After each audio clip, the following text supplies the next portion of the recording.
All right. Hello and welcome to Optimizing Your Summer Research Experience. I'm Tiffany Reardon with REU Finder.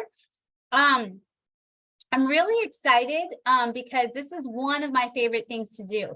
As you know, through REU Finder, we advertise REU programs and get students connected to opportunities. But here's the fun part. This is the part where you prepare for your research experience. So the thing that I often hear a lot of students say is, one, that they're worried that they won't find an REU, but when they actually get accepted, they're like, oh no, I don't know what to expect. I don't know how to prepare, right? So we're going to take some time and we're going to answer any questions that you have. If at any point you have any questions, please feel free to put it in the chat.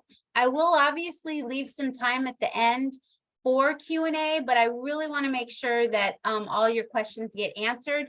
So please feel free to ask questions. There are no such thing as dumb questions, right? No such thing at all. No one's a mind reader.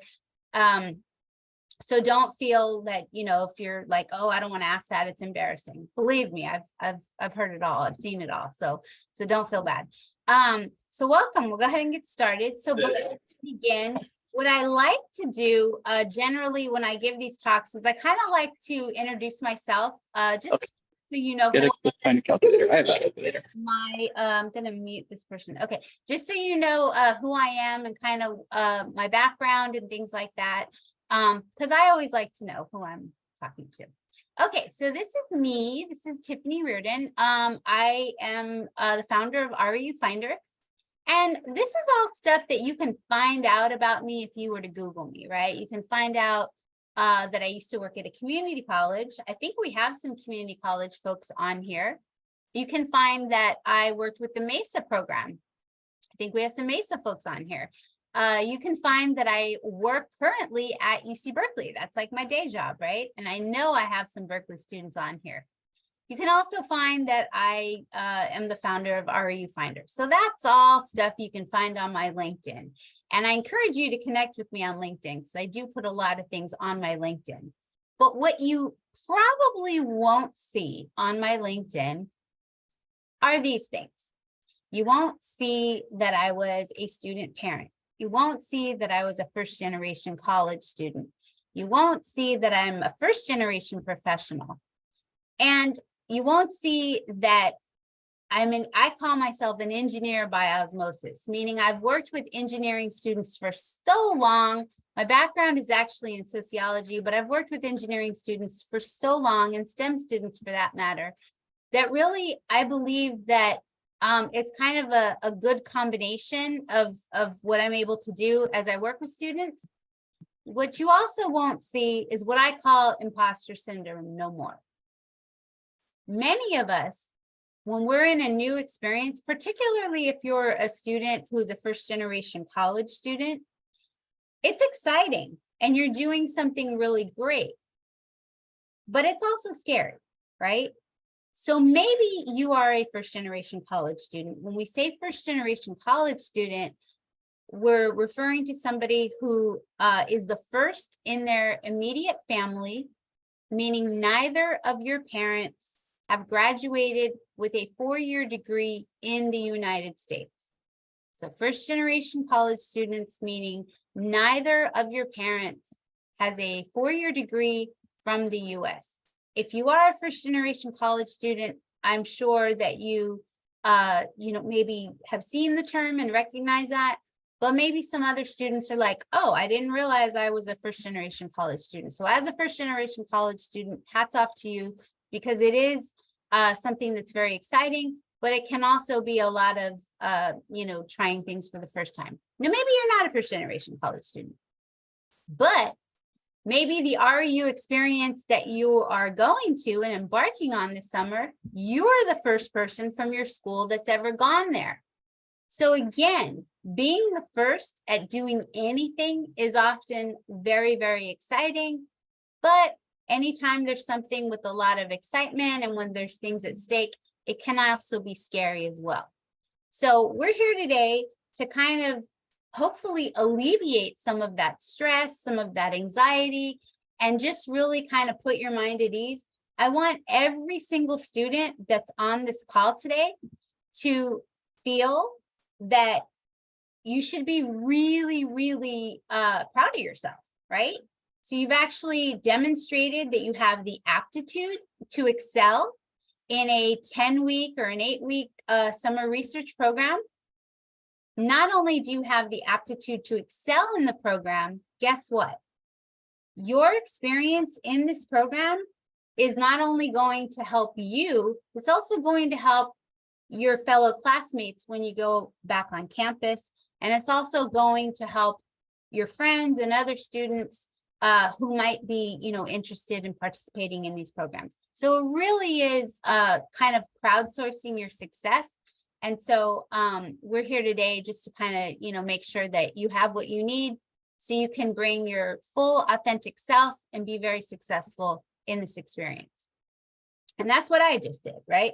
Full authentic self. Like to put that out there just because I think it's important. Okay.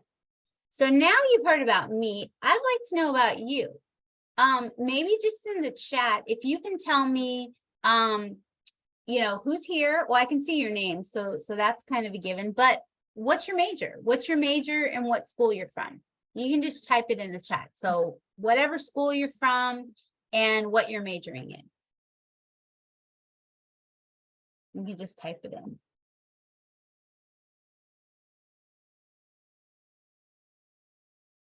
We have a pretty good turnout, so that's good. Let's see. Okay, so we have Dickinson College, Computer Science and Math, San Diego City College, Aerospace, Chemistry from Cornell. Thank you, Cornell, for joining us. I believe it's 7 o'clock your time, so appreciate it. UNLV, Biochemistry, DVC, Chemistry, Dickinson College Chemistry, Medicinal Biochemistry, Environmental Science. New Jersey. New Jersey Institute of Technology, really representing. Very cool. University of Florida, Material Science and Engineering. New Jersey Institute of Technology. Stevens Institute of Technology, very cool. Howard University, Computer Science. Haverford College, very cool. Chem, Biophysics at Harvard. UW Bothell, Applied Computing and Business Administration. In Utah State, very cool. Computer Science, Biophysics, Columbia, College of New Jersey, Chemistry, Material Science and Engineering, Materials Engineering, University of Kentucky, North Carolina State, Rowan University, but doing an REU at New Jersey Institute of Technology, Biochem at New Jersey Institute of Technology, Quinton College, New Jersey Institute of Technology, UC Davis, Neurobiophysiology and Behavioral Sciences. Okay, guess what? Even though none of you on this call might know each other, you all have something in common. What is it you all have in common? You can just put it in the chat. What do you all have in common? Like all of you.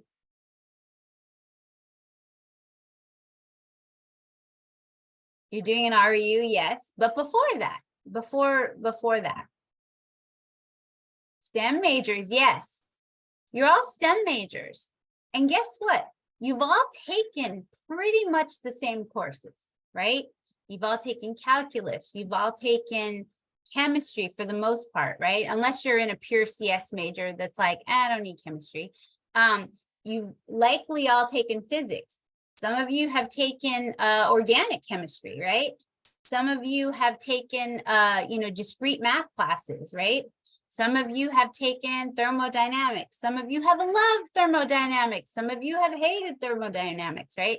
But you all have this universal STEM experience, which is amazing and fascinating and really cool. And so with that, I think it's also exciting to not only the people that you're going to meet at your REU, the grad students and the faculty and all the people, but you as students that are pursuing this, I think the networking piece, as you network with students in your REUs, don't minimize that, because many of you going in have aspirations to go to grad school. And for those of you that are interested in going to graduate school, keep in contact with each other, because I have seen many times where students meet other students through REU programs and keep in contact, and they might be applying to the same grad schools or, you know, similar grad schools, and they can really give each other advice, and you're building this community. So I would 100% keep in contact with the people that are in your REU. And not only that, some programs might have programs where you have multiple programs where you meet other students. That's my very long way of saying, if you don't have a LinkedIn, create one. And in addition to having your LinkedIn, if you have Instagram, if you know, Facebook, whatever, you know, give those out and keep in contact with people, because it really, really makes it a lot easier when you have connections that you can build upon. All right. So who am I working with? And what are you going to be doing? Some of you on the call today, you might be in regular correspondence with your grad and faculty mentor, right? Some of you might say, I know exactly what I'm doing. I was given a list of, you know, journals to read months ago. That might be the case. Some people, maybe not. Some people might be, well, I kind of know who I'm working with and I have a name, but I don't know anything else. That seems to be a little bit more common. Some of you might be like, I don't know. I'm showing up on this date and that's all I know. I've run REU programs myself, and I have had students that have had the bottom two, the name and not much else, or I don't really know who I'm working with, and it always works out.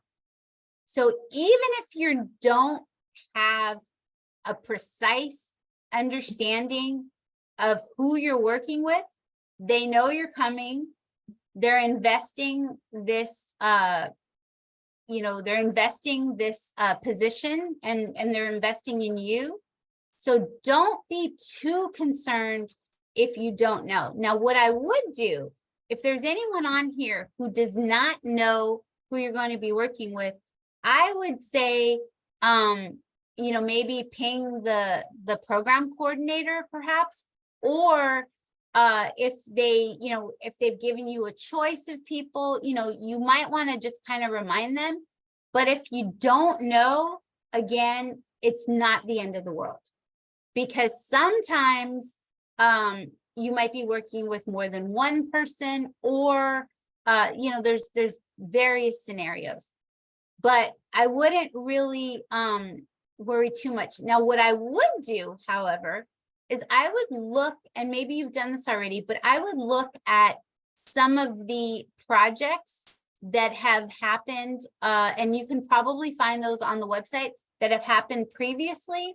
And you can also, you know, again, talk to other people in the program to see if they've had a faculty assignment as well. Now, if you've been in regular correspondence with your grad and faculty member, that is phenomenal and fantastic.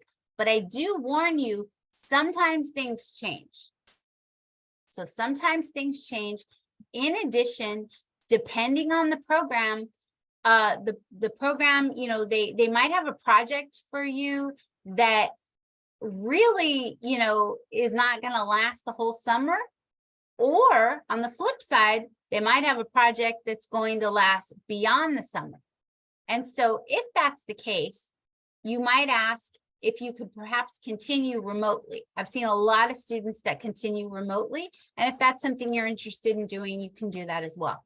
But I would really, you know, there's no perfect, like, you know, there's no perfect scenario. I mean, there's all different scenarios.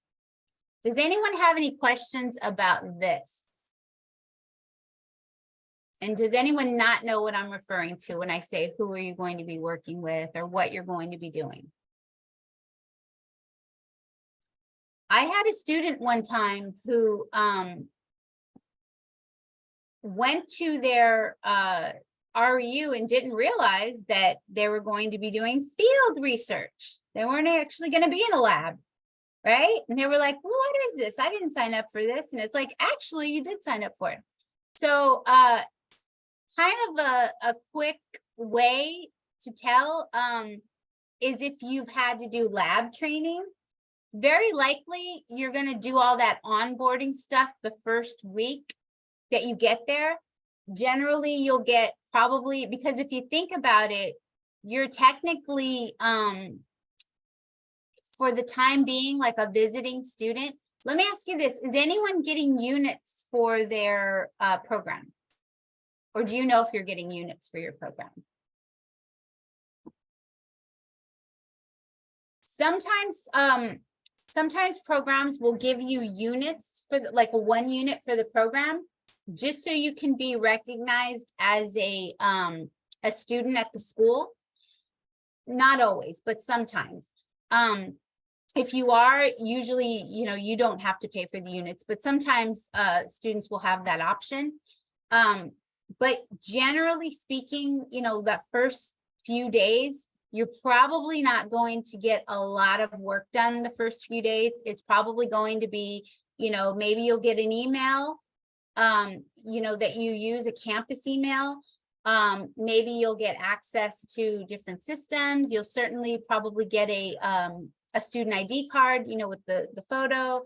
You'll get your housing assignments, right? So it'll be a lot of onboarding. And if you've had, how many of you have had like internships, not REUs, but actual like internships?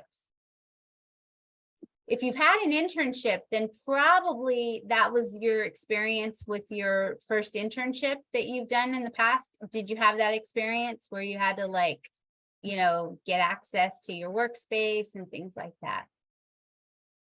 Okay, we have one question. Oh.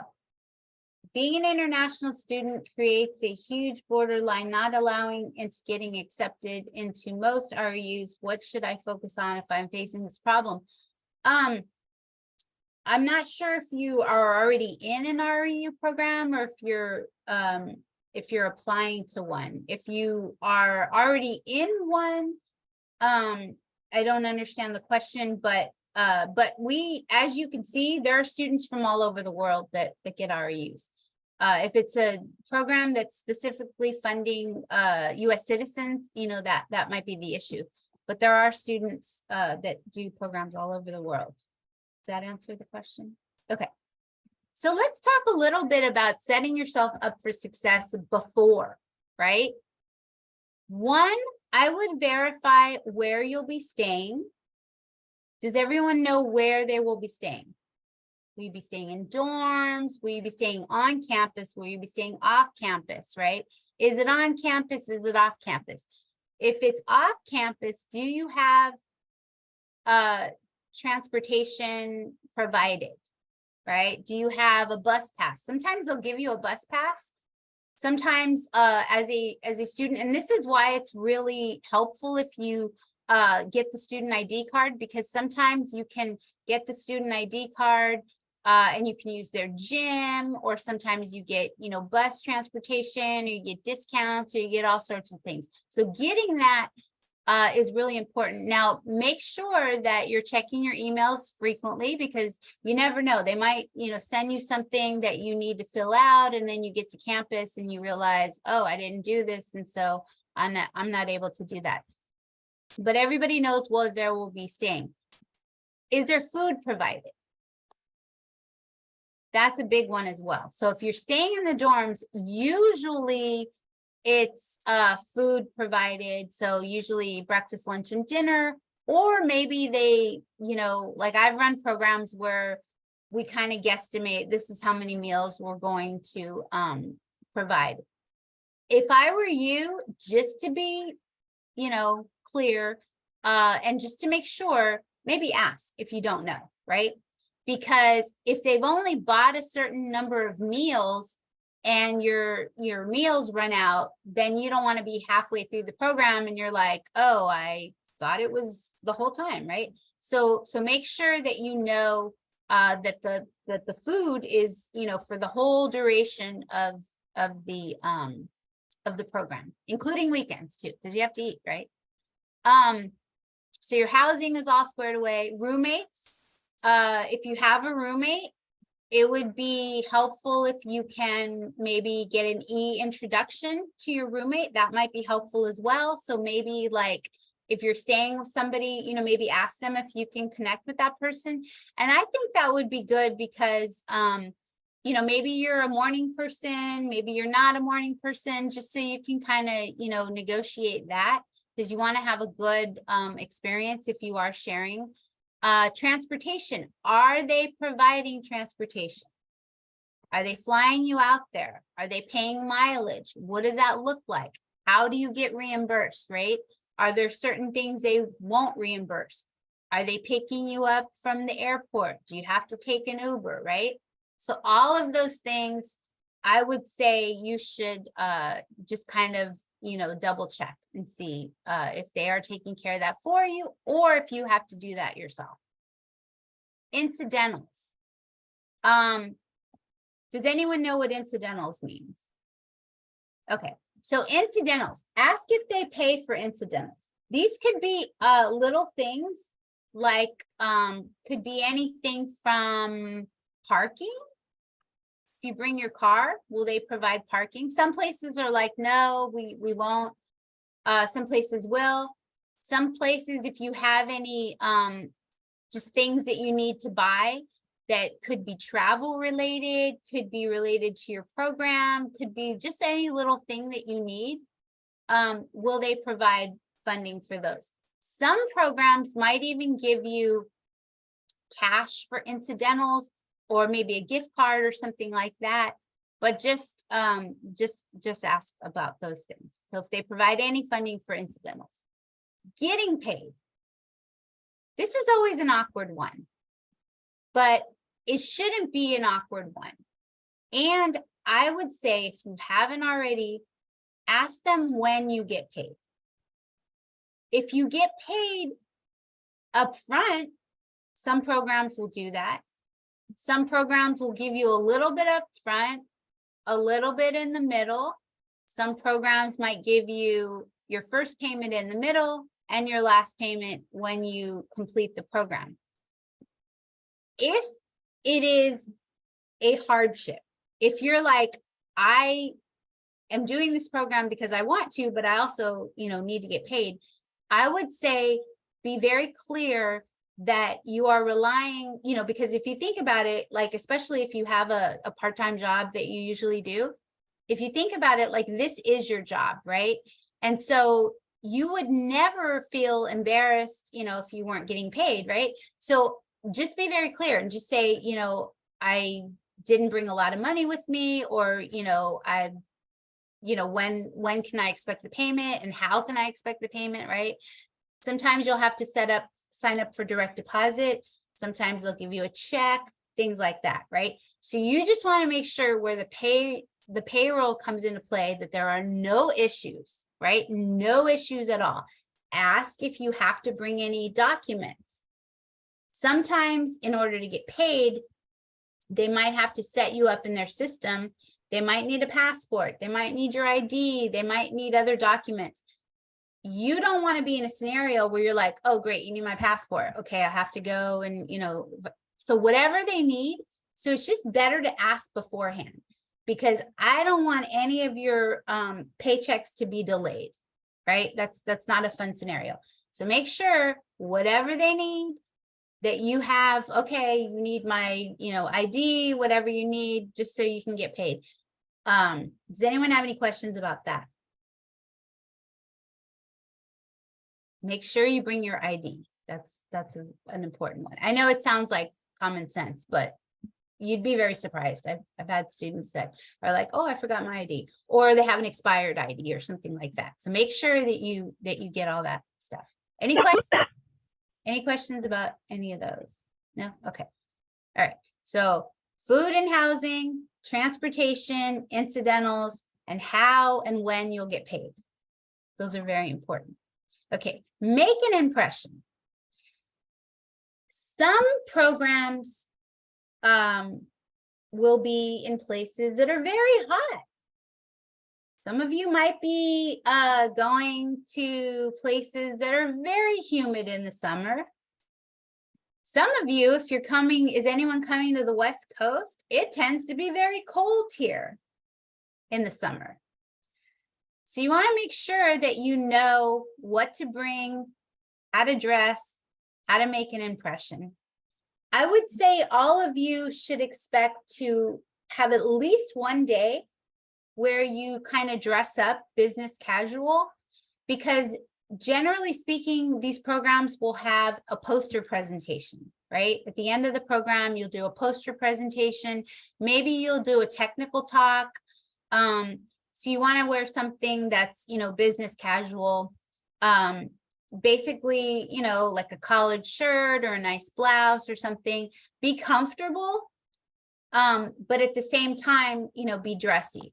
So if you are in a very hot area, you want to dress accordingly. If you're in a place that gets a little bit cold, you also want to dress accordingly. San Diego, in my experience, tends to be, I know we have someone from San Diego on here.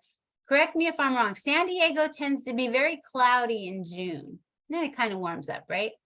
So you want to make sure to dress accordingly. You can also ask, is there a dress code, right? If you're in a lab, closed-toed shoes seem to be the norm. So there might be some, things that they tell you, but you want to dress accordingly. And also, if your lab, if they're very casual in the lab, you also want to feel comfortable as well, right? So you can just ask, what's the dress code? And they'll tell you. But be prepared that there might be some networking receptions, or there might be, definitely the poster presentation. So I would say, bring a couple of, dressy outfits. On that note, laundry. 10 weeks is a long time. Ask, does the dorm have laundry? Does it take credit cards? Does it take quarters? Is there soap? I know these sound like trivial things, but they're not. Especially, if you're like, okay, I've run out of clothes, I have to do my laundry, right? So these sound like things that don't make a difference, but believe me, they do. I've seen students that are like, oh my gosh, what should I do? Do you need to bring linens? Do you need to bring a sheet? Do you need to bring a pillow, or will they provide it? Do you need to bring towels, or will they provide it, right? What are the showers like? Is it a shared shower? Is it a private shower, right? All these things, think about all these things. Is there a Target nearby where you can go, get stuff that you need? Make sure some programs do not provide blankets or pillows or things like that. Most of them do, but once in a while they do not. So want to make sure that you have what you need. Any questions about that? Okay, so what type of project will you work on? Are you working on an already existing project? Are you working on a group project specific to the program? Are you working on an independent project or something else? And do you know what you're working on? You can just put it in the chat if you want. So already existing project, so something that is kind of ongoing. A group project that's specific to this program. An independent project, so that's something that maybe you come up with your grad mentor, or something completely different. There's been no information, unclear, don't know. Okay, so with that in mind, with the already existing projects, generally speaking, you probably, it's probably somebody who has maybe worked with the program before. It's probably somebody you'll be working very closely with the graduate students or the postdocs, or maybe even undergrads, other undergrads. If it's a group project, that's specific to the program, then you could probably look on the website and maybe see it on there. Some of you have probably, when you applied to the program, it's something that you have, seen that's on there and what other students have done. So you kind of have some background. Now, if it's an independent project, this is pretty exciting and great. But if it's an independent project, I would say for all of these, you want to have a way for you to assess whether or not you're making progress and whether or not you're on the right track, right? So if it's like an independent project, you might set up like, okay, by this date, here's what I expect, right? Or if it's a group project specific to the program, maybe they already have, existing kind of milestones. But the thing is you want to be able to get feedback to see how you're doing. Because you might think like you're doing terrible. You might think like, oh my gosh, like I don't know what I'm doing. And you might actually be on the right track, right? Or on the flip side, you might think like, oh, I'm doing a lot. And it's like, well, you are doing a lot, but this is what we were expecting. So really, I think feedback is really key, right? You want to be in constant communication so you know what the expectations are for your faculty, for your lab, for the program, right? And that they are SMART goals. Does everyone know what SMART goals are? Who wants to type in what SMART goals are?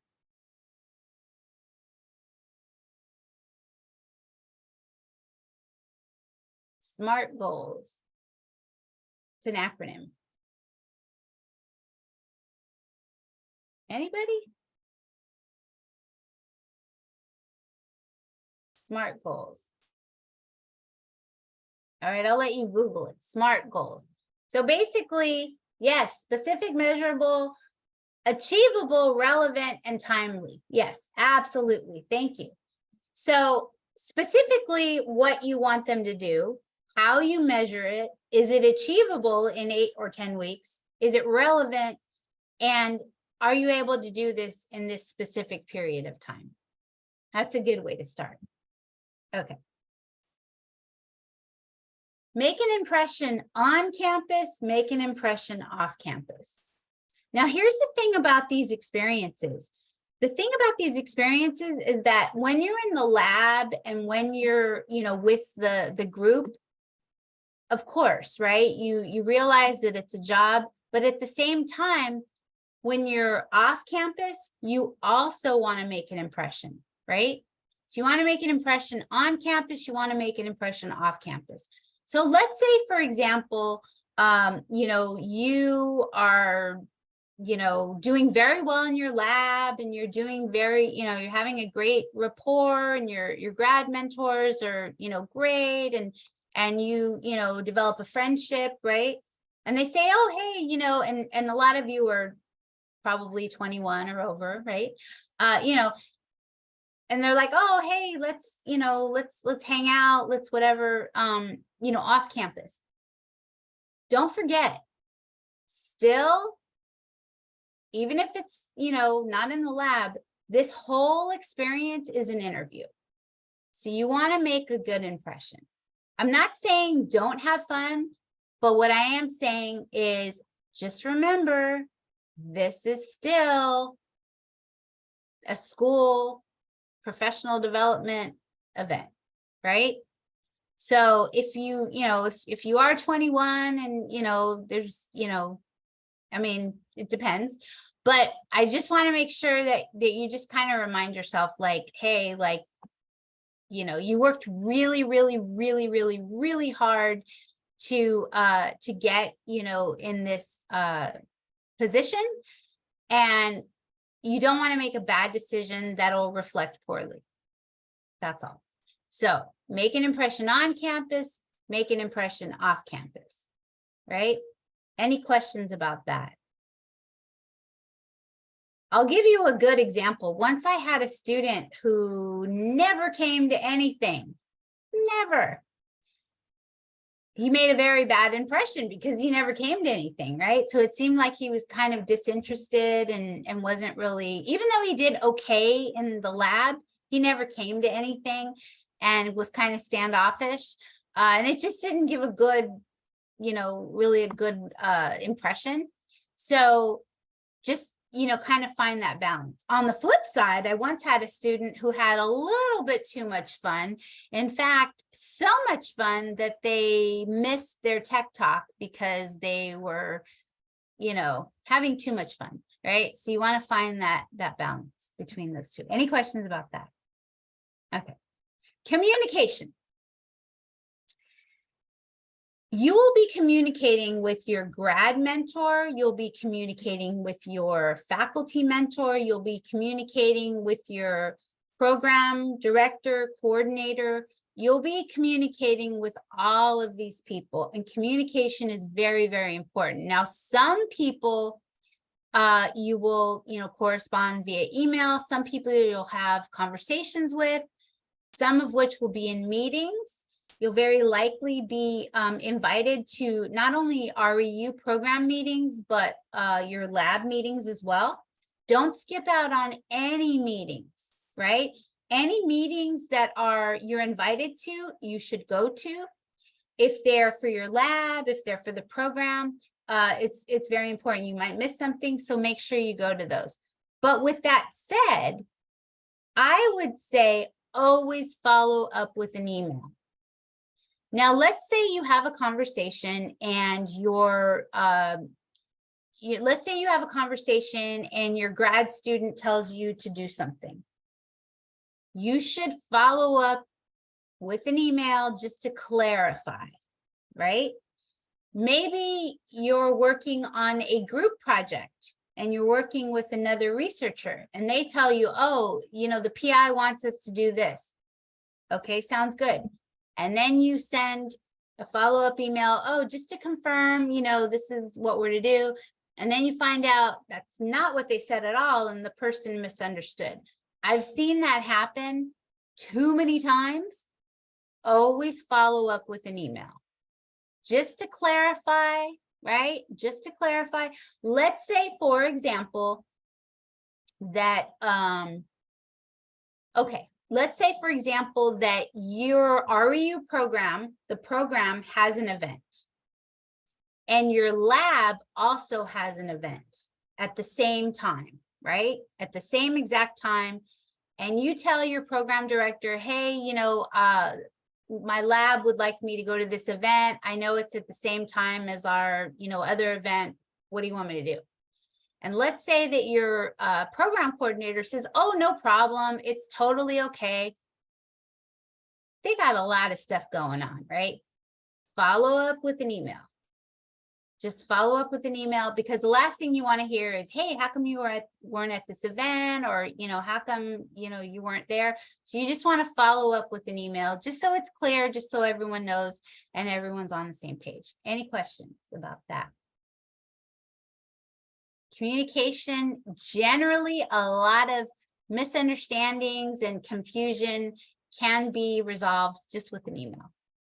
Okay, beyond the research lab. So here's the thing, you're going to be going to some really cool places, right? You're going to be going to universities all over. This is an opportunity to not only participate in the REU program, but check out other lectures and opportunities that are taking place at the school. It would be a missed opportunity if you didn't do that, right? So if I were you, I would look on the website of the school, look at their events calendar, look at some maybe lectures, maybe there's some conferences going on. This was a few years ago when I was running an REU, we had an AI conference going on, right? At the same time that we were having this REU program. And my student was like, oh, I would love to go to this AI conference. Would it be possible for me to go? I said, yeah, sure, no problem.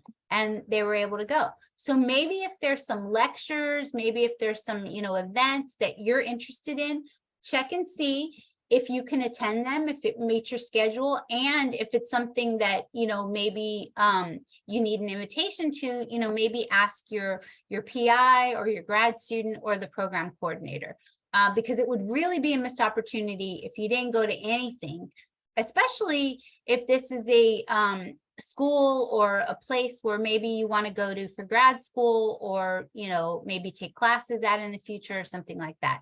So go beyond just the lab. Social activities. There might also be social activities that you can participate in as well, especially if you're going to a school that, is kind of maybe located in a college town. There might be a lot of social activities that you can participate in. I know one year there was a dorm, and they would have trips during the weekend. So like some students went to Yosemite, which is a national park in California, or maybe, I think another group went to Disneyland, things like that, right? So if there's opportunities for social events, why not? And if it doesn't conflict with the research, you do have some free time.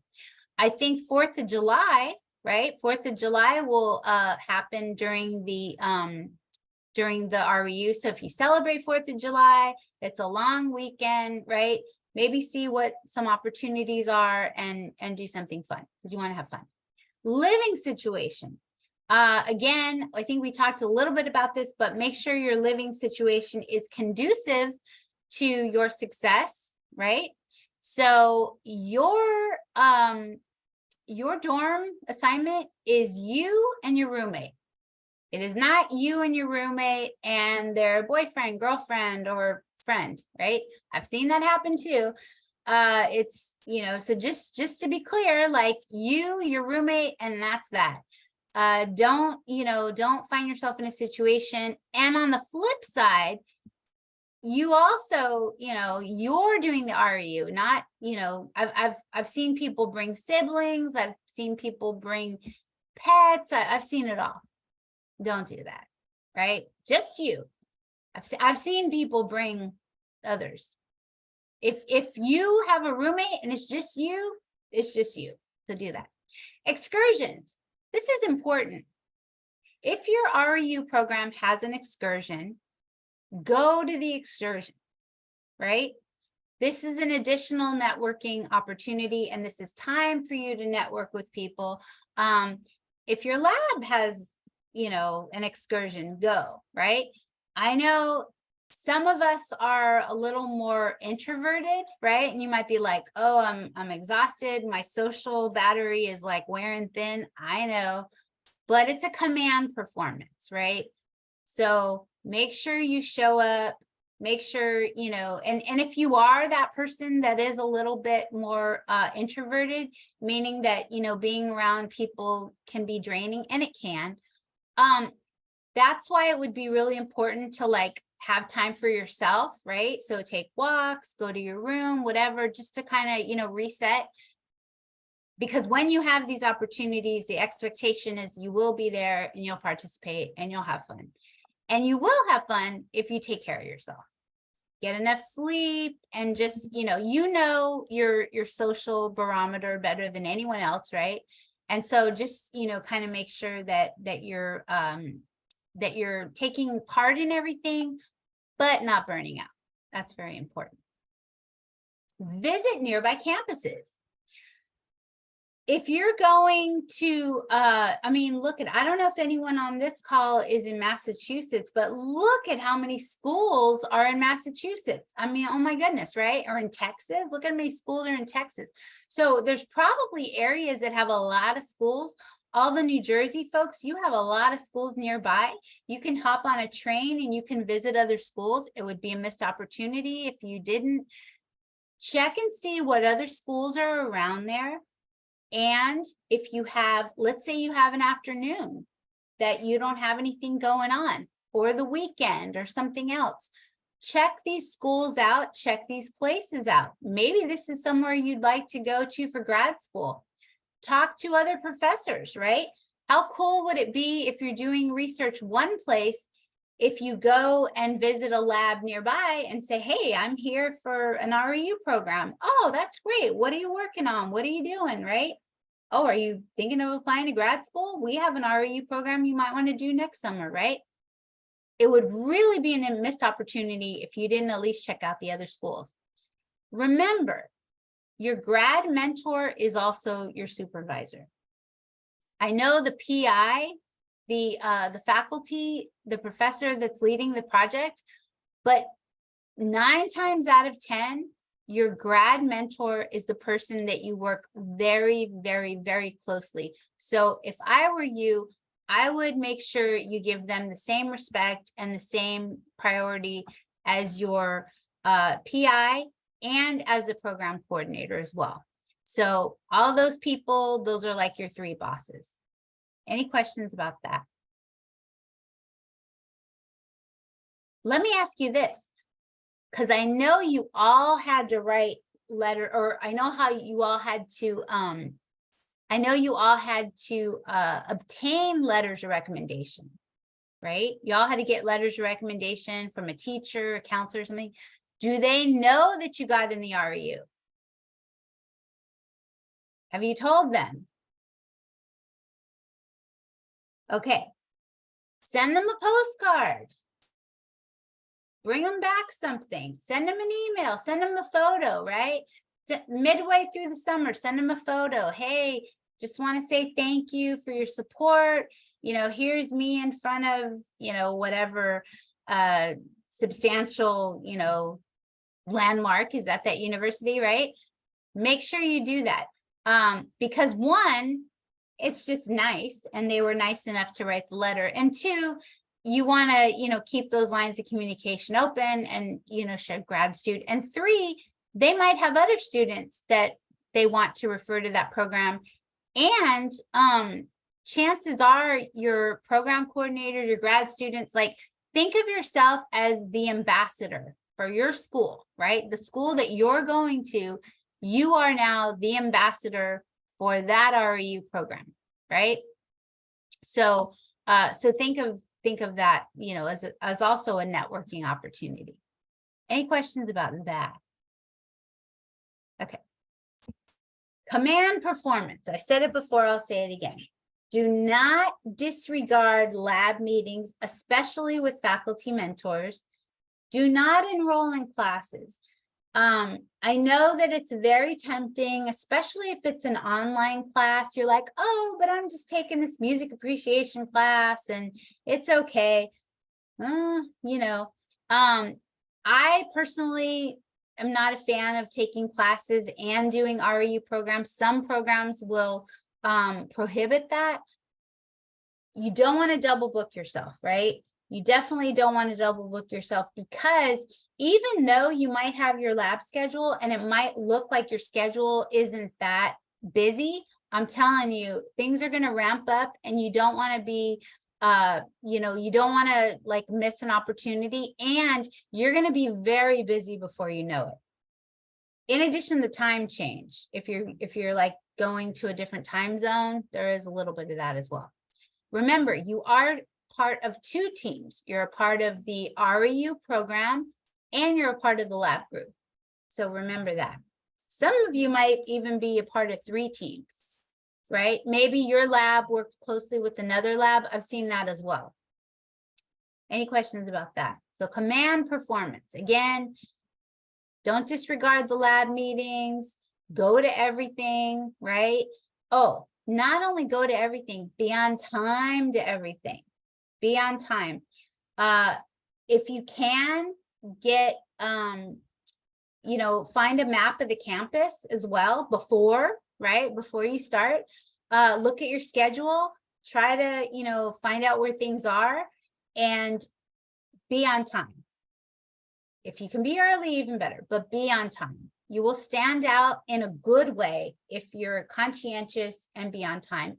And I always say this to my own students, sit in front. Sit in front.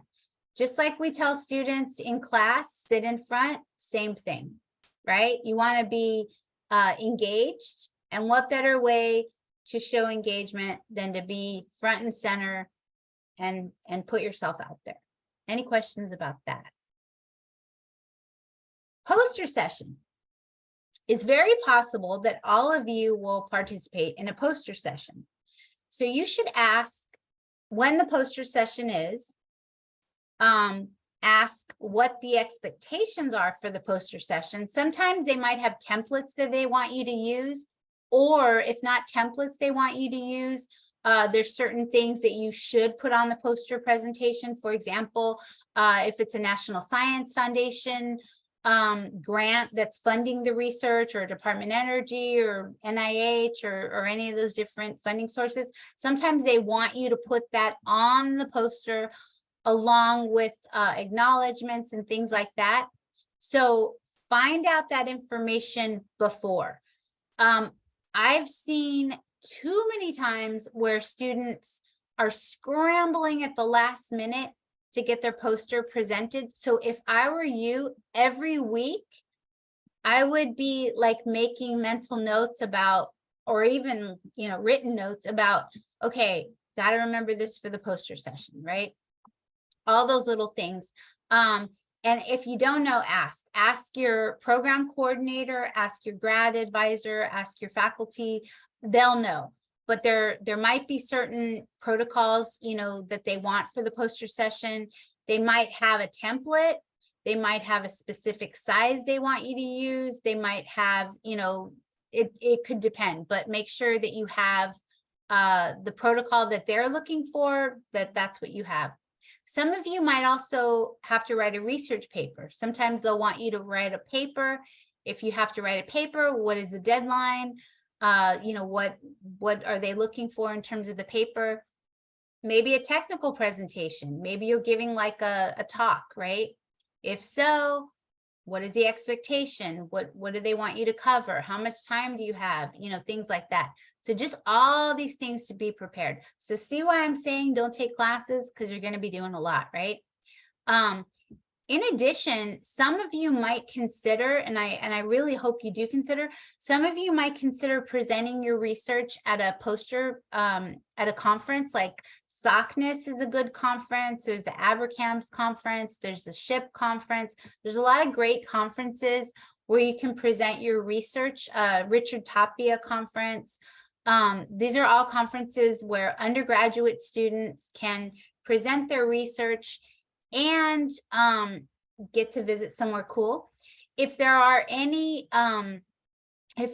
conferences that are specific to your field, I would ask your faculty and grad mentor and your program coordinator if they have funding for that. Sometimes they'll pay for that as well, which is kind of cool because you get to go somewhere new and you get to present a poster of your research.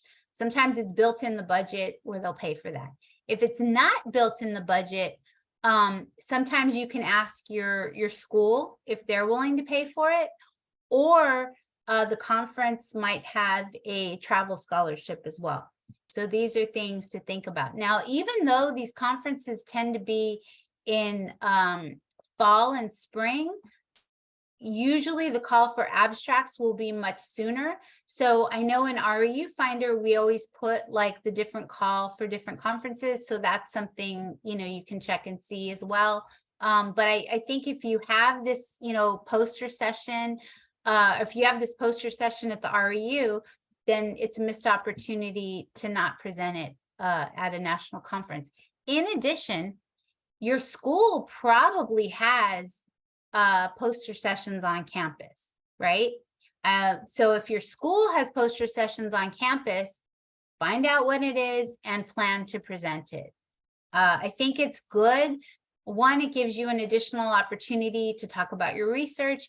Two, you're able to kind of encourage others. And three, you can, perhaps there's faculty that they didn't know, right? Maybe they didn't know that you were there that summer doing this research experience.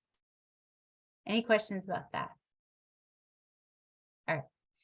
So what type of college or national lab are you going to? I think it's very helpful if you know where you're going. right? So this sounds like kind of a common sense question, but there's a big difference between Penn State and University of Pennsylvania, right?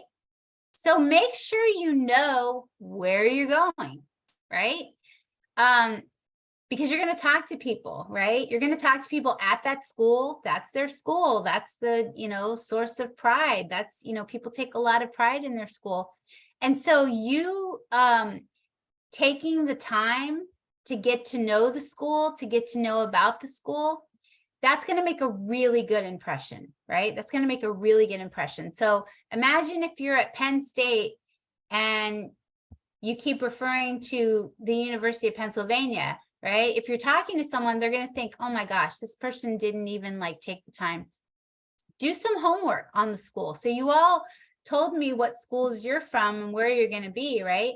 So make sure that you know a little bit of history, right? It's a great conversation piece as well. Look at their website, look at the school that you're going to be at. What's significant about that school, right? Is there anything historical about that school? Is it a private school? Is it a research institution? Is it public? Is it Ivy League? Is it liberal arts? Things like that, things that you might not know. For example, I don't know, we have someone from University of Washington, was it Bothell, I believe, right? I believe it was Bothell. There might be multiple, schools in that college system, right? Is it a rural school? Is it in the city, right? Is it right in the city where, there's colleges that are in the city? Is it, a different campus altogether, right? So just knowing that, again, you're going to make a really, really good impression if you just simply take the time to learn about the school. Any questions about that? Also, a fun conversation piece is if you know the rivalries, right? Fun rivalries, of course, but I was at the the University of Texas, Austin recently. They have a rivalry with Texas A&M. I didn't know that. I thought it was kind of funny.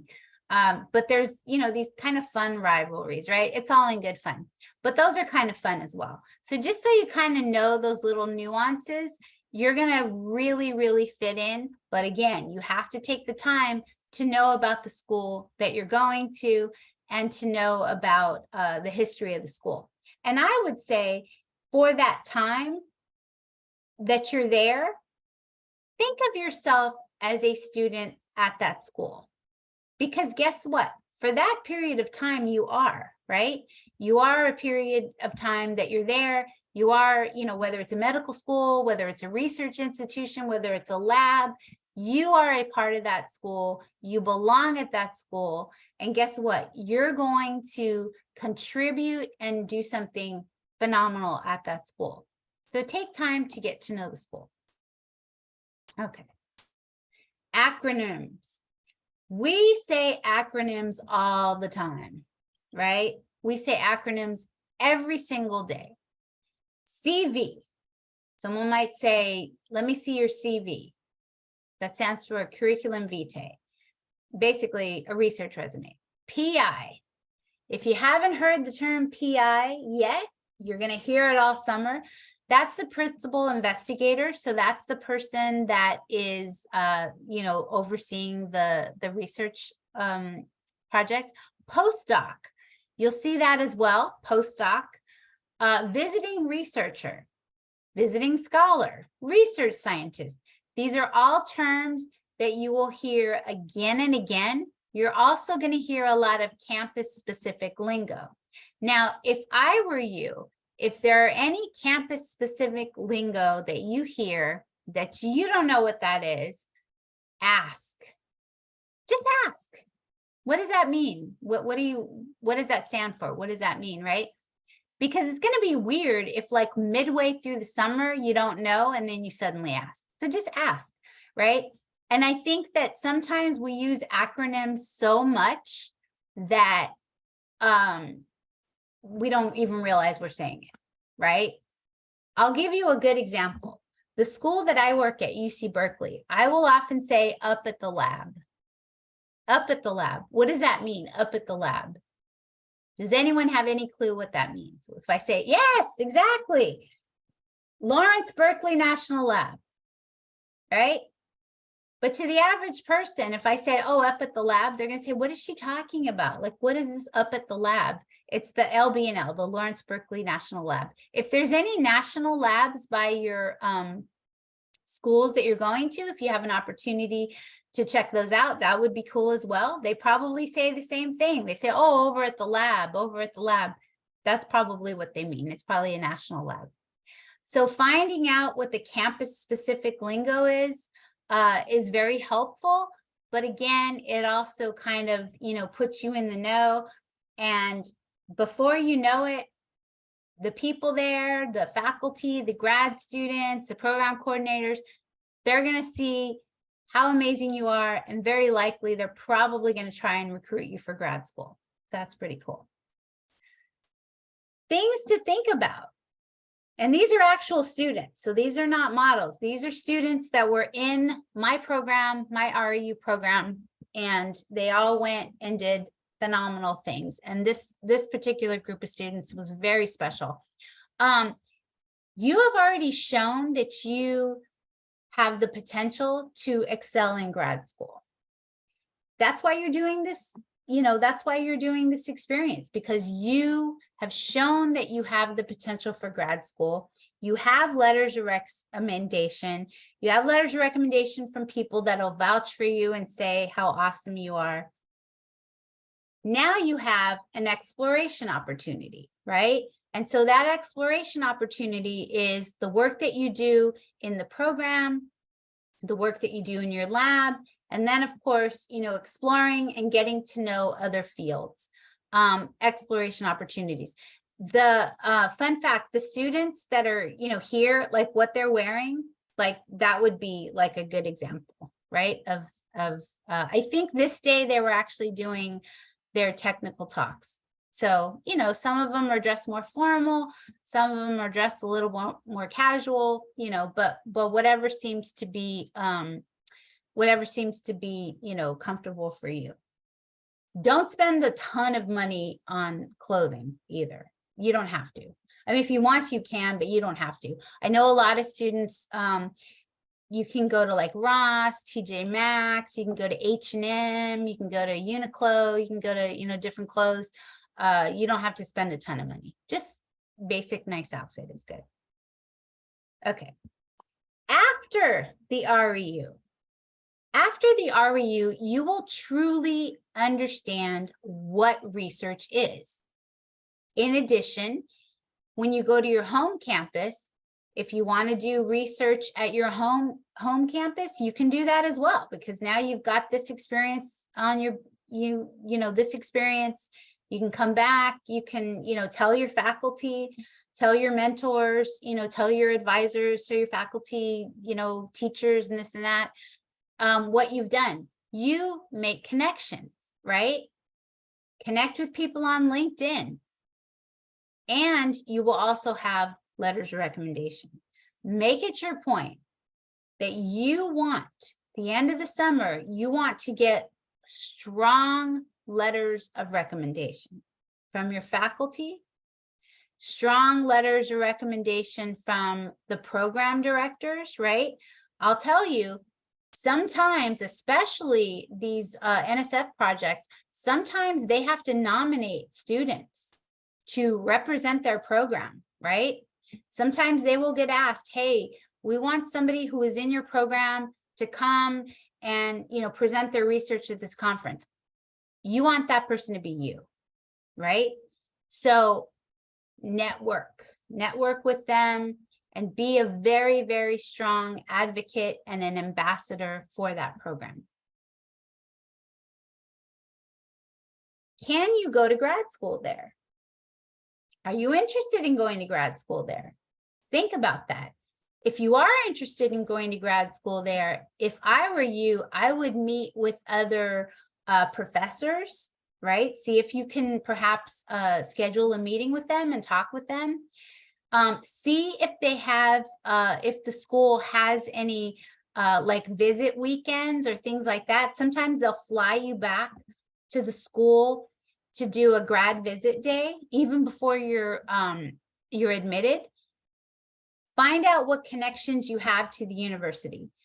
Generally, there's probably somebody who's in charge of graduate admissions. Find out who that person is. If you want to go to grad school there, make it known. Hey, I'm thinking of applying to master's programs, PhD programs. This is, a school that's of interest to me. Put that out there, because if you do, then you will be able to identify the people that can help you, right? But if nobody knows, then how can they help you? And many of these programs have those built into the curriculum. They'll usually have a grad school talk, a funding talk, and then maybe, like a graduate school panel. Ask questions at those panels. Exchange contact information, make sure your LinkedIn is up to date and things like that. Missed opportunity if you don't post about your REU. Missed opportunity. If I were you, first week you get there, get settled in, get all your stuff. Maybe 4 days into it, when you're feeling confident, feeling comfortable, take a photo and post it on LinkedIn. Post it on LinkedIn, about your experience and what you're doing there. And people will take notice. Tag the school in your post. People will take notice, right? And you build your connections. All right, I've said a lot, so I want to make sure that you have an opportunity to ask questions. So now is the time where you all can ask me questions. And remember, there are no silly questions.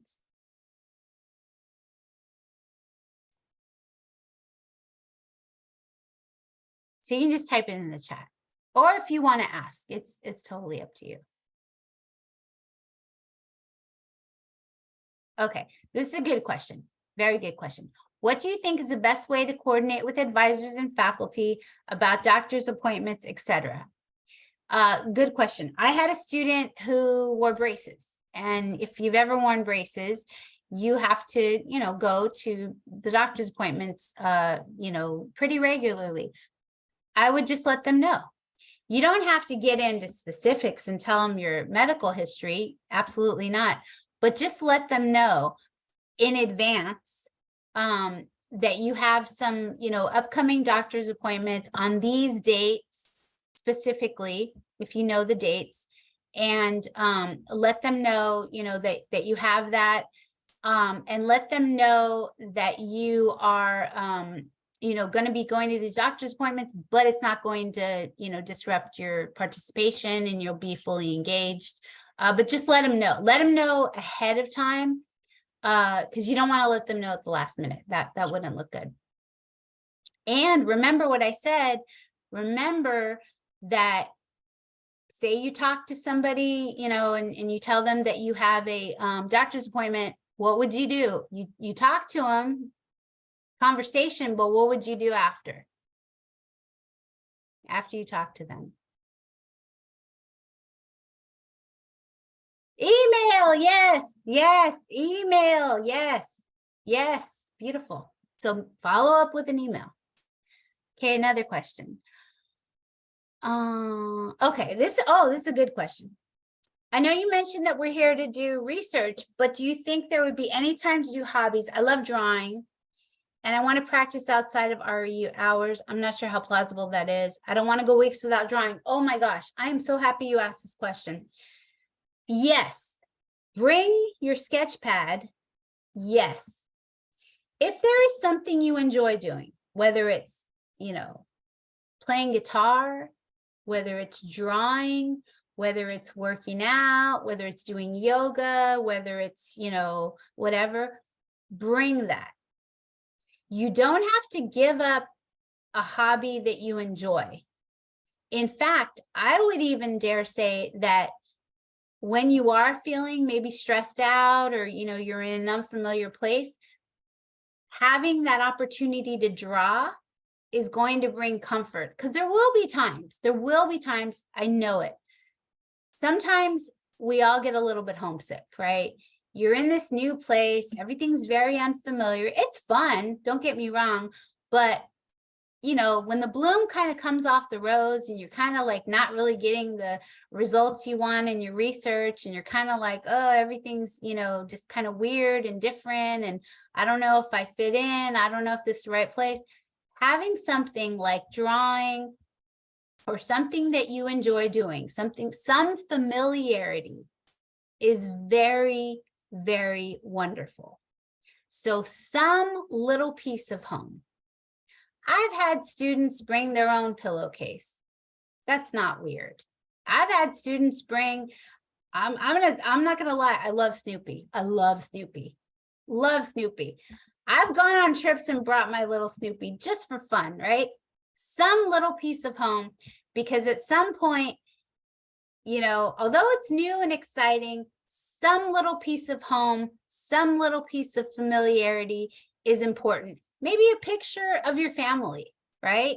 Maybe you're like, oh, you know, this is really hard and I'm really scared and I'm going so far away from home. I've never been on a plane before. And here I am going all the way across the country for 10 weeks. What am I doing? You have a picture of your sister, your brother, your mom, your dad. That's something. You're like, okay, this is why I'm doing that. I'm doing that. I'm going to make them proud, right? So bringing that little piece of home, I think is really cool. Do you have any advice on how to be the most productive during the REU? Mine is only 10 weeks. Yes, most of them are 10 weeks. 10 weeks is about standard. I would say that going to everything, going to all the research meetings, and also when you're in your research meetings with your the lab group and with the grad students, those SMART goals, right? Back to those SMART goals. So if your requirement, and here's the thing, I should point this out. They being the grad mentor and the faculty mentor, they may not know that you have to do a poster or a research paper or a talk. They might not know that. Don't assume that they know that, right? They might get, you know, a different messaging like, hey, do you want to have some students come work in your lab for 10 weeks? Yeah, sure. Free labor, of course, no problem, right? They might not know that you have these deliverables. So let them know, right? So let them know, hey, this is the expectation. I have a poster session on this date. Invite them to the poster session, right? I have a technical talk on this date. I have to do a research paper on this date. Let them know. Don't assume that they're going to know it because they might not know. How common is it for you to go out with mentors and your research group in casual social settings? It's very, very, very common. Very common. A lot of what you'll see, you know, many grad groups and research groups, you know, they might have happy hours. They might have, you know, certain things that they do, maybe to listen to music, you know, things like that. It's very, very, very common for that to happen. And very likely you'll be invited to participate in those things. So it's very, very common. So I've seen that a lot. So don't be surprised if you get invited. But the thing is you want to make sure that you are where you're supposed to be, of course, right? So even though you're like, oh, I got invited to this, you know, happy hour, right? If you have a graduate talk, you know, you might have to forgo the happy hour to go to the graduate talk. Okay. Is it acceptable to do, this is a good question. Is it acceptable to do volunteer work for other professors on campus? I am doing an REU at the same school I am enrolled at and have ongoing projects in other labs. I will, of course, prioritize the REU, but I may want to help out with other projects if I have time. That's an excellent question. Yes. In fact, what I would do, it sounds to me like you already have an ongoing project that you're working on. I would just say this just goes to communication, right? Let them know that you are doing this REU, and conversely, let the other one know that you're doing research. You never know. Maybe there might be some overlap. Maybe some of the skills that you have as a result of the other research, experience are skills that are helpful in this. I remember one year we had this one student. He was, it was mostly electrical engineers. And we had this one student who was a mechanical engineer. And we were like, oh my gosh, it was so funny. Like because he was a mechanical engineer, he would go and do some work with the mechanical engineering, projects, right? So he was like kind of working overtime because he had taken a lot of the courses that were, necessary, and he had a lot of the skills that were necessary, and he knew how to use a lot of the equipment. On that note, equipment, very, very, very important. You probably have to have safety training if you're using any type of equipment. If you don't understand something, ask. And sometimes people will show you how to use equipment and they'll just kind of run through it. If you see it once and you got it, that's great, but that doesn't work for most people.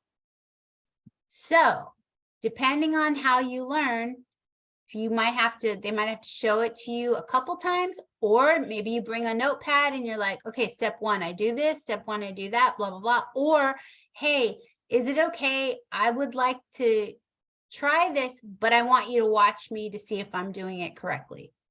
That portion is basically teaching, right? And you can be a brilliant researcher, you can be phenomenal, but that's teaching. And so you might have to kind of remind them like, hey, I've never done this before. I've never operated this piece of equipment. I want to make sure I'm doing it right. And there's absolutely no one is going to criticize you, especially if it's an expensive piece of equipment that you want to use it correctly and safely. So no one's going to criticize that. And they're also going to applaud you for being so conscientious that you clarified that you're using it correctly. Other questions? These are really good questions. Do you have advice on how to carve out time for ourselves while doing lab work and attending events outside the lab? Yes. One way might be get up 30 minutes earlier, maybe take a walk. It might be that, everybody, walks to campus together, right? Maybe you have like 12 people in the REU and everyone's like, okay, we're going to go eat breakfast. I'm going to go walk together, blah, blah, blah. And you're like, I just need to get my bearings and just whatever. You can just say, hey, I'll catch up with you all, soon. I'm going to go this way or whatever. Nothing wrong with that. Again, we all have different social batteries, right? I am probably one of the most extroverted people you will ever meet in your life. And even I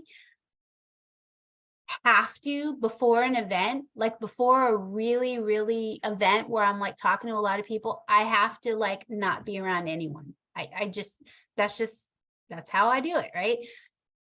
Some people are a little bit more, extroverted. Some people are a little more introverted. Just depends how you get your energy. Maybe I'm just going to go to my room and I'm going to watch some videos, or I'm going to draw, or I'm going to go to the gym. I'm going to go to the gym. You probably can use the gym. Chances are you can use the gym, and you should use the gym too. It's good, right? Taking care of yourself. Maybe it's like, I'm going to go for a hike. Maybe I'm going to whatever, but definitely take time for yourself. And as you look at your schedule, take time for yourself. You're going to be gone for 10 weeks, right? Maybe you're like, I'm going to go get a haircut. I'm going to go get my nails done. I'm going to go shopping, right? 10 weeks is a long time, right? So build in that stuff, you know, to do, that take, you know, for you to take care of yourself. Okay. A few people from my previous REU had trouble establishing expectations of their time commitment with the grad students and mentors last year. I didn't have as much trouble with that, but I'm worried I might this year. Do you have any advice on creating boundaries on time in the lab? Yes. It sounds like, if I'm understanding correctly, that they wanted you to work more hours than required. If I'm understanding that correctly. Yeah. So, okay. So here's the thing. Some people work nonstop and that's just how they roll, right? They're work. Okay. That's beautiful. But you have, as I said, you have more than one job, and it's not just in the lab. You have to be a part of this program. So not only do you have to be a part of this program, you have to be in the lab, you have to take time for yourself. So you shouldn't be expected to, you know, if we're talking like, you know, they want you to, if you're talking like, you know, they want you to come in late at night or early on the weekend or things like that. No. Again, you want to be, you know, you want to show enthusiasm, but if it's a scenario where it's like, oh, well, we need you to come in extremely late at night, you know, one, that's a safety issue, right? And I don't care what campus you're at, like, please be safe. College campuses are college campuses, right? So it's not safe if they're like, oh yeah, we need you to come, you know, at 11 p.m. That's probably not a good idea. So maybe show them your schedule and say, oh, you know, here's the program schedule. Look, as you can see, I have other obligations. So let's come to a win-win. So, you know, I'm contributing, but at the same time, I have these other obligations as well. Okay. Is it advisable to have diverse research interests or focus in on one very specific topic? For example, I'm doing both work on microorganisms and on insects, which are arguably very different fields. Yeah, actually, that's a good idea. That's a good question. So with some exceptions, I would dare to say most of you on the call today haven't yet narrowed down exactly what you want to do. And that's a good thing, right?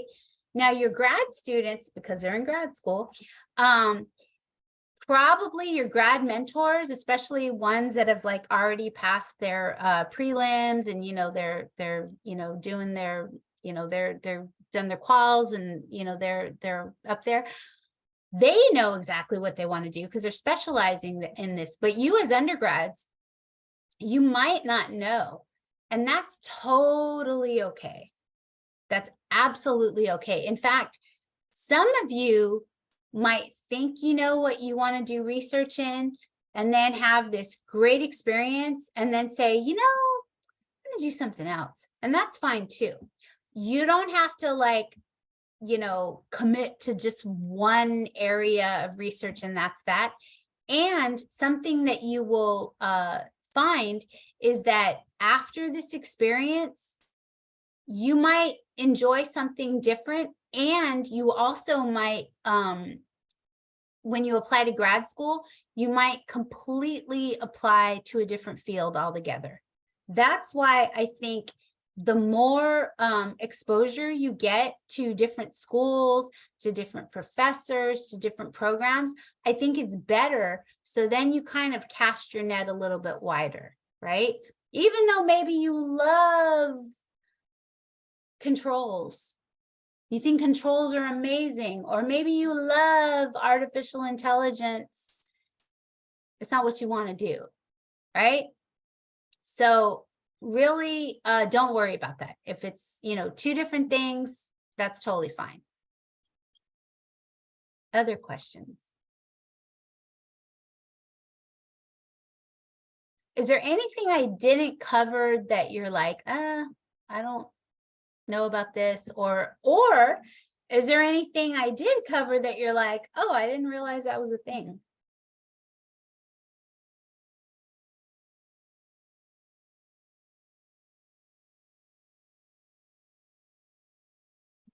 Is it reasonable to ask for time off on the weekends and holidays? I am doing chemistry kinetics where I have to measure at exact times. Yes, yes.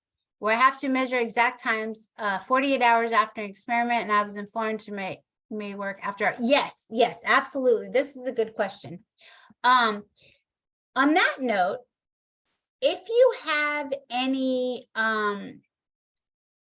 if, let's say, for example, you have any religious or spiritual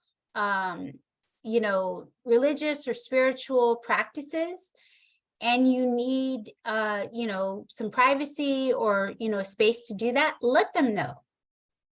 Because again, just like students on their campus, because you are a student in the program, you are a student on the campus, just let them know, right? Maybe you're like, okay, this is something I do on Fridays. I, pray at this time, or, this is something, that I have to do, or, I have to eat, I can't eat, this, or I have to, do something particular.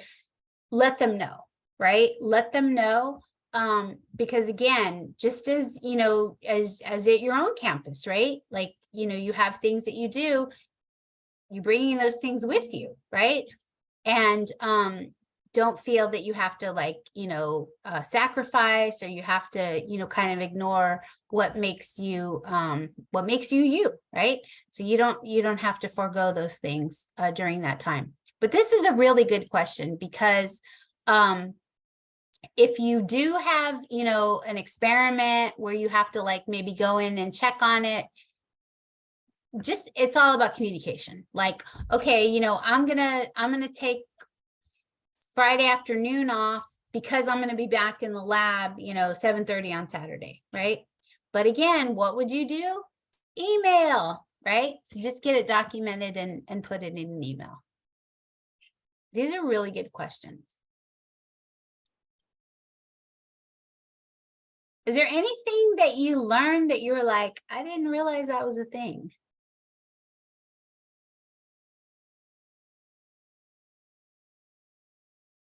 One thing you might also, I think it's always good initially to be more formal, right?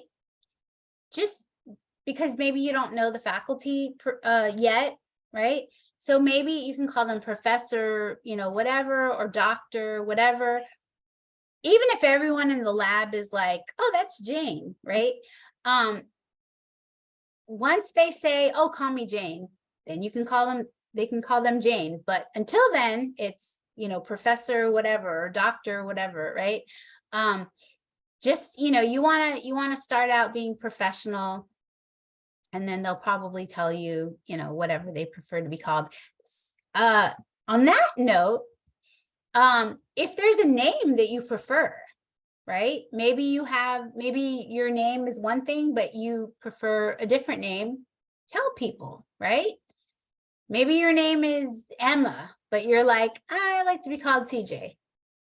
Tell them, right? If you have to wear a name tag, say, here's what I want written on my name tag. Although many programs are really good about that, but if they forget or something, you just say, oh, this is the name I go by, this is what I want to go by.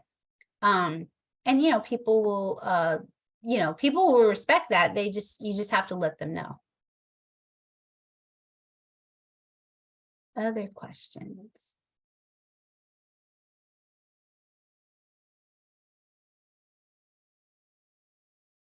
Any other questions?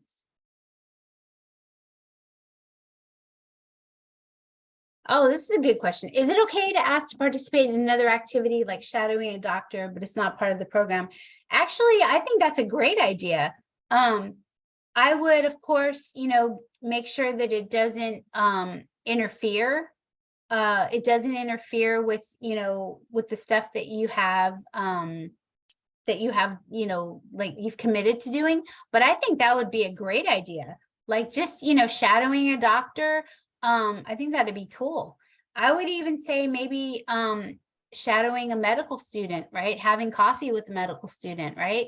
Having coffee with medical student, talking to them, if you're pre-med, that'd be cool, if you're pre-med, or maybe you're like, okay, I don't know if I want to do, pre-med, or if I want to do PhD, maybe talk to a PhD student or talk to a grad student just to kind of get those different perspectives. But I think that's a great idea. Again, as long as it doesn't conflict with, what you've committed to do, I think that's great. And who knows, maybe as a result of your experience, maybe that's something they'll build in the program. I think that's a really good idea.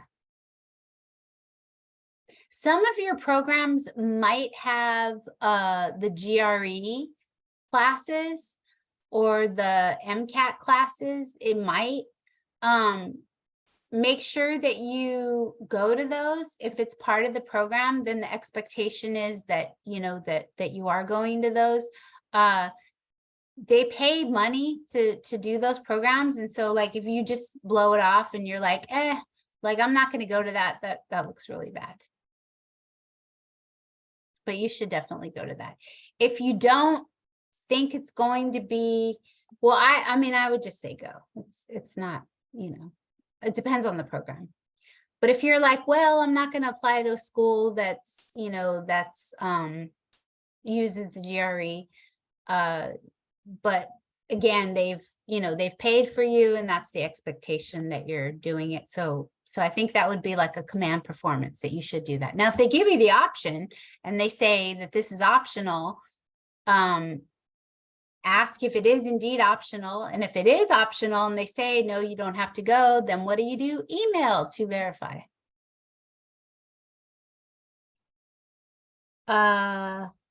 Is it okay to email the PI and ask if you have a certain day off on the weekend for a volunteer event? Absolutely.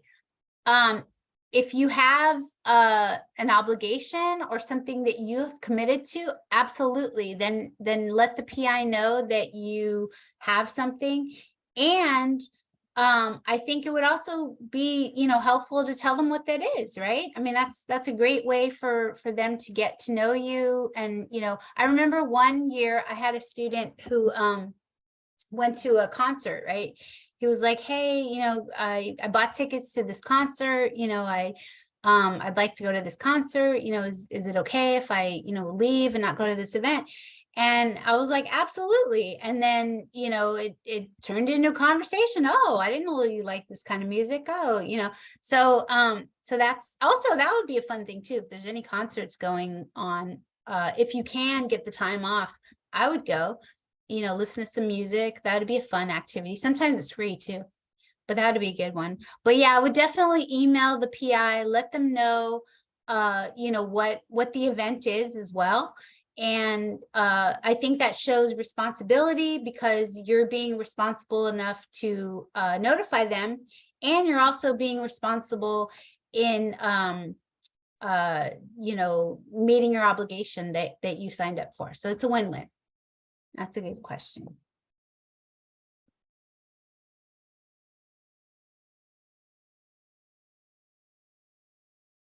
Any other question? Oh, I live very close to UC Berkeley, where my REU is taking place. Oh, hey, well, hopefully we will see each other this summer, because I work at Berkeley. I really just like talking over Zoom. Is it weird to ask my mentors if we can meet in town before the program starts to get acquainted? That's a good question. I would probably say if you live close to Berkeley and it's not inconvenient for them, I don't think it's a bad thing. If you live close to them and it's not too much, I don't think it's bad. you just, just maybe ask, although you would want to, I guess I'm not sure in terms of like if you want to ask your mentors, is it about the lab, or do you want to meet like in the lab or things like that? Like, is it something specific? Because it also might, like, they also might cover it. Like if you do like an orientation, a lot of you would probably do an orientation as well. Like I said, the first few days typically are just onboarding stuff, right? Getting your ID, getting you around campus, meeting each other, some icebreakers and things like that. So, a lot of that is things that might already be covered. If there's any particular training that you have to do, oh, you should also ask that too as well, if there's any training that you need. Because again, remember the faculty and the grad students, they might not know. Yes, can I send the presentation slides? Yes, I will definitely send the slides out to everybody on the call today, and then I'll send the video as well if you want to share. But I hope this will be, I hope this was useful, and I'm very excited for all of you. I think these programs are amazing. I think these programs are great. You get to go somewhere new, you get to be in a new environment, and you get to spend, your whole summer working on a project. And the cool thing is, like, at the end of the summer, you're going to know that project, right? You're going to have this expertise. And that is amazing, because you're going to walk in and like 10 weeks later, and those 10 weeks are going to fly by, but you're going to be able to present and articulate and explain this project. And remember what I said, remember a lot of these, a lot of these programs can nominate students for, different regional research conferences, national research conferences, sometimes international research conferences. So put it out there and think to yourself, I am an ambassador for this program. I am an ambassador for my school, and I am going to do and give 150%. And I know, and I'm saying this because I've seen it happen. At some point, you will get a little bit homesick. And at some point, some of you might get a little bit intimidated. Everybody feels like that. Even though some people are really, really good at hiding it, like they're just experts at hiding it, but everybody has that at some point. And don't buy into that. Right? Don't let it, make you doubt your capabilities. You're all very, very smart. You've gotten into some really, really top programs, right? Because of your aptitude, because you're smart, because you have this, technical talents, and not only technical talents, but intellectual curiosity. And you're all going to make brilliant researchers. And yeah, I'm excited for you. And so, yeah, when we do the grad school webinar, right, maybe you'll be on the grad school one, or maybe not. Maybe you'll be like, I don't want to do grad school. I found out, this is what I want to do, right? And that's true too. I've had students, maybe sometimes there's industry visits as well. So if there are industry visits as well, go to those industry visits, right? Maybe there's a company that you want to, work for, and they recruit as well. But the main thing is, like, whatever you want to do, you have a lot of options. So this is just kind of giving you some tips to explore those options. All right. So with that, thank you so much for joining. I will definitely send these out, and the best of luck to you.